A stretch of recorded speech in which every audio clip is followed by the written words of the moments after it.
take care of business. Sure. We're good to rock and roll whenever All right. you're ready, bro.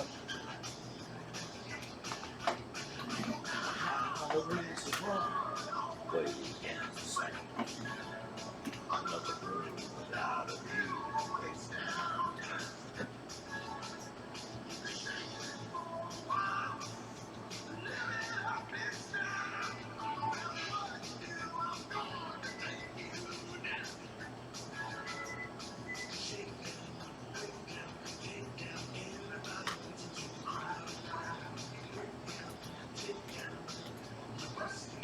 We call him the investigator. His name is Jimmy Leach, and he is in the house. Good morning, sir. Good morning, Mr. Bowers. How are you today? I'm doing well, as far as I know. For those who are watching us on YouTube TV channel Tennessee Underground, Okay. they'll notice they get an extra about 45 seconds this morning. Okay. Because our production crew forgot to bring the mouse this morning, so they turned the computer on by hand. So Yeah, well, you start dealing with that union shop, you know what you're into. You know what I mean? Pushing you for extra pay. So we're on YouTube television right now. we will be later this morning. Okay. Yeah, we tape it now and then we put it up on YouTube later on. Also today we'll have a YouTube on the YouTube TV channel. We'll have a sort of a memorial type thing for 4 officers who were murdered in a 5-day period last July, killed in the line of duty. We did a little special on them today. It'll be in the cop shop section. Okay. Tennessee Underground. Tennessee Underground on YouTube television. Yes, sir. How do I look? Can you see? Well, just like that. I know what I mean. Just so much we can do with technology. It's I wonderful. don't know if I combed my hair this morning. You notice I keep the microphone in front of my face. Okay, so check us on YouTube. And tugnews.com on the World Wide Web, and Tennessee Underground on Facebook as well, with interviews and features and more of what we do. We also, on those sites, Tug News, that's where we post the Bodney and Tom Scuteri interviews. They're also at Bowers on. You can find those if you're on Tug News or Tennessee Underground, so just get them there. Glad everybody involved. It's good to see you. Let's get an update on Summer Wells, this 5-year-old child at East Tennessee. What do we know? Been missing since June 15th. We did hear some. If you remember, Steve, we talked a few weeks ago. There was some to-do in publicity coming out about a group that was coming in and going to search for her and all of this. Right. And there was controversy about that group, yeah, right? And kind of you what know, they do. we commented then. We said we hadn't heard the police say anything about this. Right. Well, now this week they've come out with some disclaimers on some things, and I don't know that it has to do with this group. Okay, I do not know that. I don't remember the name of the group. But what they're saying is, look, we want to settle everybody down. Quit looking at social media.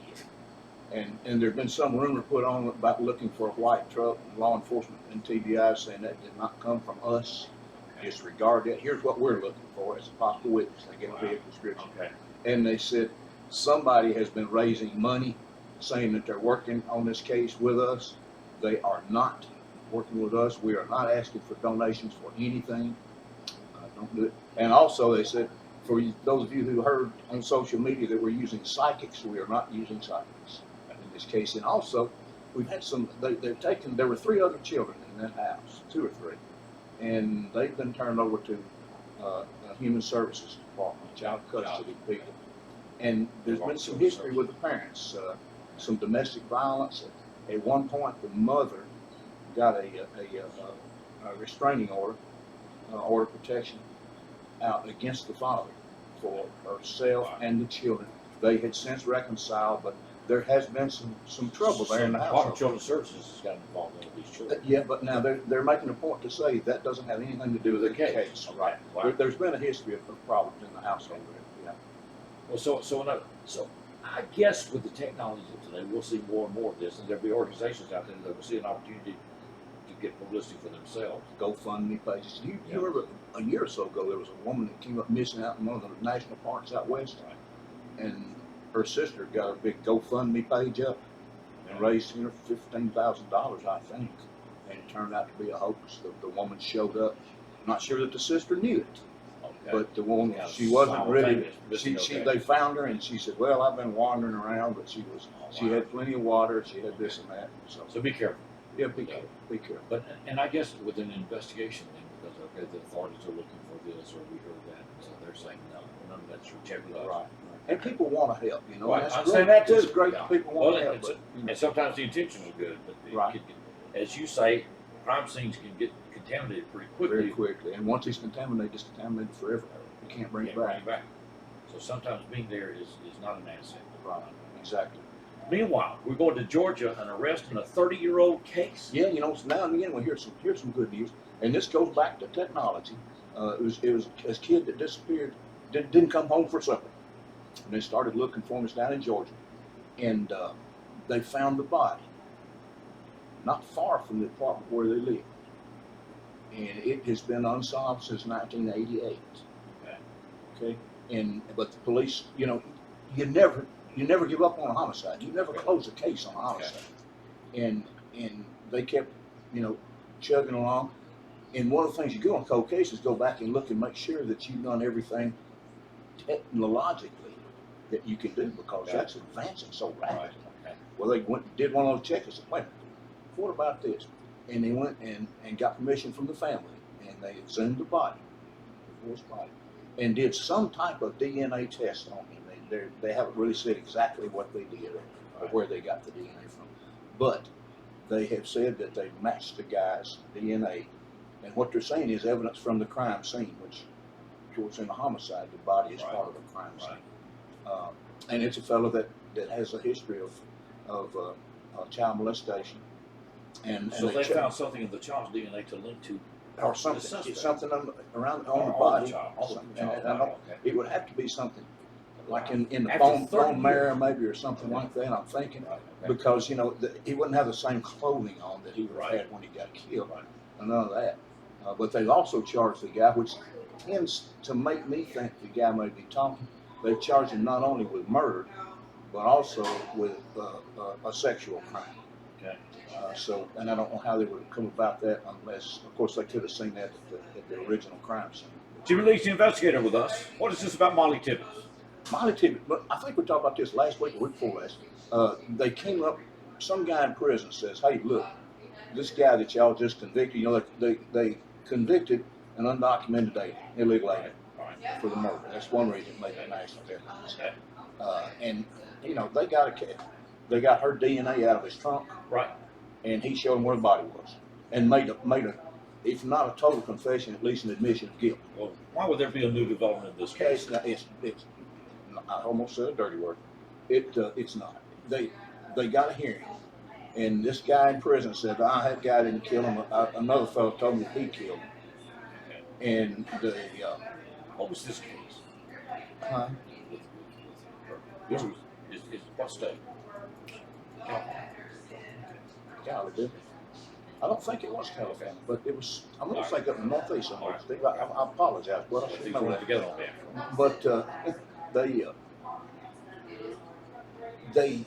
But his defense was that two guys involved in sex trafficking came and made him dispose of the body. So that's why he did. And the guy and the inmate in jail. Are they giving any credence to this? They gave him a hearing. Okay. But what the judge come back, he didn't come back and say, look, this is a bunch of bunk. All right. He said, you had access to all of this information before the trial, and you didn't bring it up then, and we're not. So he's telling the defense. Get about that group alternative. Yeah. St. Louis, the attorney. You know, they call them circuit attorneys up there, but I didn't know it to him. And you know, that comes from, you know, like we have circuits. They used to ride the circuits, you know, judges and prosecutors. We have circuit court here. You know, she's been sort of she's been in the news quite a bit. Right. Yes. A little bit controversial. And here lately, it was about 2 weeks ago. I think I sent you a text on it or something. They had a big to-do over a murder case, and the person that was supposed to be trying the murder case from her office didn't show up, and she put somebody there that didn't know anything about the case and talked to the mother, and I think the mother may have been an attorney or a doctor or something. Anyways, and then they come out and say, well, this is the third. We've had to dismiss 3 murder cases in the last week or 2 weeks, something like that. Incompetence on the part of the DA's office. Yes, and just some of it's not having people at court, just not being there from her office, people from her office. Some of it's been clerical mistakes. What is she saying? She's just not saying too much. And they've had like 100% turnover in the office since she's been there once, like a year. And you know, and the one other thing that just happened, I guess yesterday, maybe last night, I don't know. But you remember the thing in St. Louis where, you know, she prosecuted the guy that he and his wife stood out in front of his home Right. with guns. Yeah, the governor took care of that. The governor pardoned that. Yeah, took care of that. So she's Okay. she's just really on contention, and they've had, for some reason or another, a grand jury reviewed all of this, and that's the one that gave the bad findings day before yesterday. These attorneys have power because the one in New York has convicted Governor Cuomo Yeah. in a press conference. Yes. Yeah, and a lot of things about that I don't Wow. understand. Well, I mean, Yeah. I've never heard that. I don't think I mean, that we're pursuing an indictment as a result of this, or what? Just to come out and say he did this and did this and did this, and we're not going to indict and they're not going to indict him. I don't get it. It's bizarre. You know, when Dangerous, absolutely dangerous. You know, It's a circumvention of the system. And I'm not trying to defend Governor Cuomo by any means, because I talked to Bob Mann about this extensively. But I said, you know, if you got this stuff and you get an indictment, when you get an, you know, it's just like reporters. You have to continue to say, you know, reportedly, allegedly, whatever. You can't say somebody did this. Yeah. You can't say that until they're convicted of. I think I texted you as soon as she said it. I was sitting watching it live. And it's like, wow, we got an attorney that walks out in front of the camera and say, this is what this man did. That's right. Never gone to court, never been in charges filed, whatever. It's a dangerous. Said he has broken state and federal. law. Said he broke the law. Yes. Yes, said he did.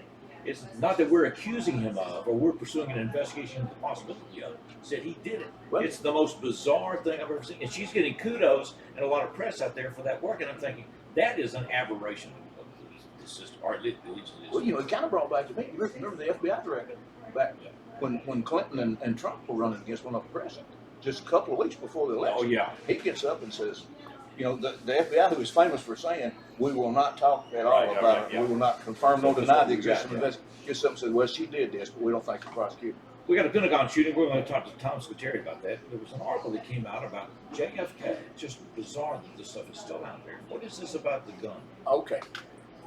Here's We're somebody. talking about the Kennedy assassination going back to 1963. Yeah. And of course, the bad thing, as you know, I've looked at the King assassination, Right. Martin Luther King assassination, very much in depth. Yeah, and we got a real problem. question We got about a problem with guns there too. But they're coming up with information. Somebody is saying, look, we've looked at pictures, we've looked at descriptions of guns, and we've gone back and checked reports. And they're saying that they believe they're saying there's a possibility that the gun that actually killed President Kennedy was smuggled into the building, the book depository, a few days before it actually happened.